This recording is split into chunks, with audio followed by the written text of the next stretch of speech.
রকমারি ডিশেসে আপনাকে স্বাগত। স্পেশাল ফুডে আজকে আমরা বানাতে চলেছি ঘরোয়া উপায়ে পাস্তা। তো এর জন্য লাগছে আমাদের পাস্তা, ভিনিগার, সোয়া সস, সাদা রিফাইন তেল, চিলি সস, টমেটো সস আর ডিম ফেটিয়ে রেখেছি, সামান্য গোলমরিচের গুঁড়ো ও নুন দিয়ে। আর লাগছে হচ্ছে পেঁয়াজ কুচি, ক্যাপসিকাম, কাঁচা লঙ্কা, আদা কুচি, রসুন কুচি। গ্যাসটা আমরা জ্বালিয়ে নিলাম। কড়াই বসিয়ে কড়াইটা সামান্য গরম হলেই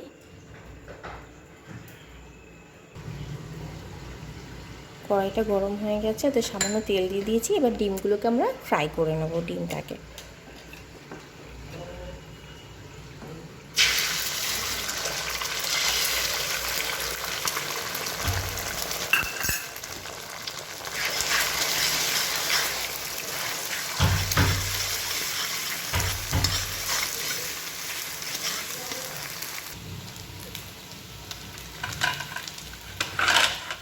ডিমটা ফ্রাই হয়ে গেছে। এবার আমি এটাকে একটা প্লেটে নামিয়ে নিলাম।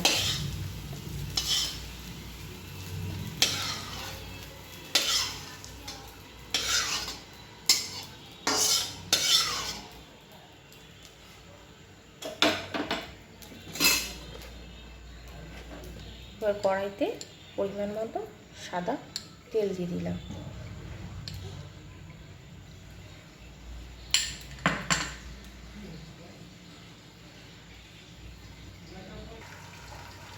এবার তেলটা গরম হয়ে গেছে, এতে আমি সামান্য আদা গ্রেট করে রেখেছি সেটা দিয়ে দিলাম।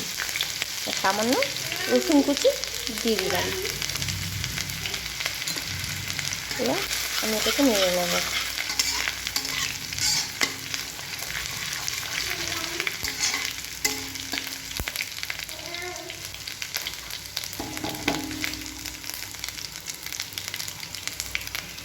রসুনের কাঁচা গন্ধটা গেলে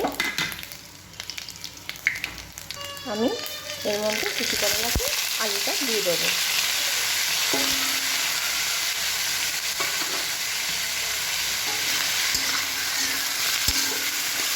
আলুটাকে আমি একটু ভাজা ভাজা করে নেব। আলুটা ভাজা ভাজা হয়ে গেছে কিছুটা। এবার আমি এতে দিয়ে দিচ্ছি ক্যাপসিকাম কুচিগুলো।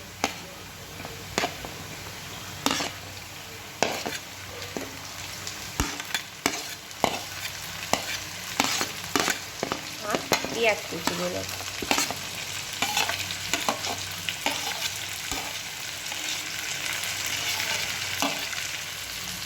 কেটে রাখা লঙ্কা কুচিগুলো। এটাকে ভালো করে নেড়ে নেব।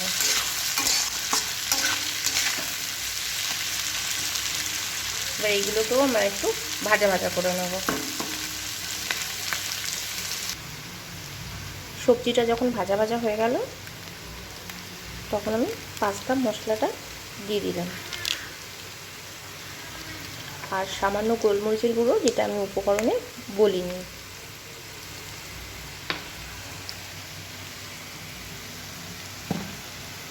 আর এখন আমি স্বাদ মতন অল্প একটু লবণ দিয়ে দিলাম, দিয়ে এটাকে আমি মিক্স করে দিচ্ছি।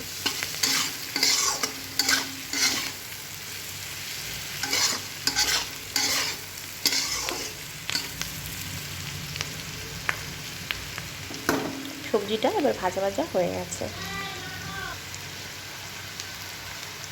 যখন সবজিটা ভাজা ভাজা হয়ে গেল, এবার আমি সসগুলো দিয়ে দেবো। এবার টমেটো সসটা দিচ্ছি। টমেটো সসটা দিয়ে দিলাম। চিলি সসটা দিয়ে দিচ্ছি।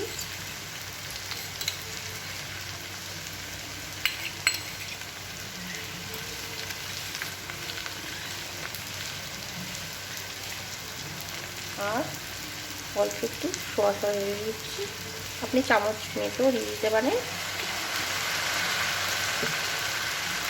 দিয়ে আমি এগুলোকে মিক্স করে নিচ্ছি, যাতে সসগুলো সবজির গায়ে ভালোভাবে লেগে যায়।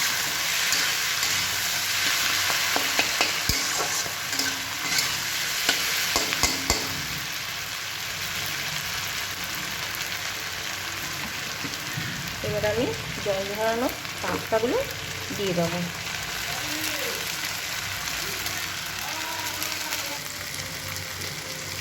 এবার আমি ভালো করে নেড়ে করে মিক্স করে নেবো, পাস্তার সাথে সবজিটাকে ভালো করে মিশিয়ে নেবো।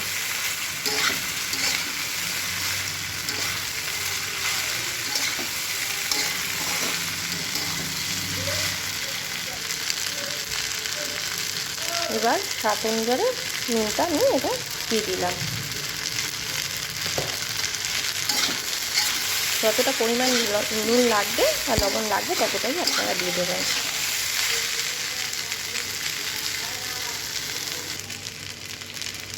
এবার আমি যে ডিমটা ফ্রাই করে রেখেছিলাম সেটা দিয়ে দিচ্ছি, দিয়ে এবার এটাকে ডিমটাকে মিক্স করে দিলাম।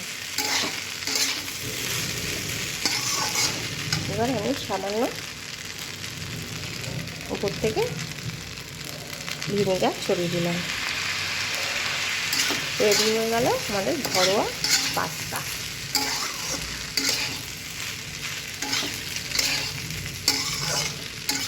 যদি রান্নাটা দেখে ভালো লাগে তাহলে বাড়িতে একবার নিশ্চয়ই ট্রাই করবেন।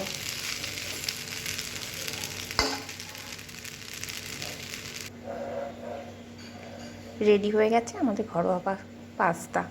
এবার এটাকে সার্ভ করাতে হবে।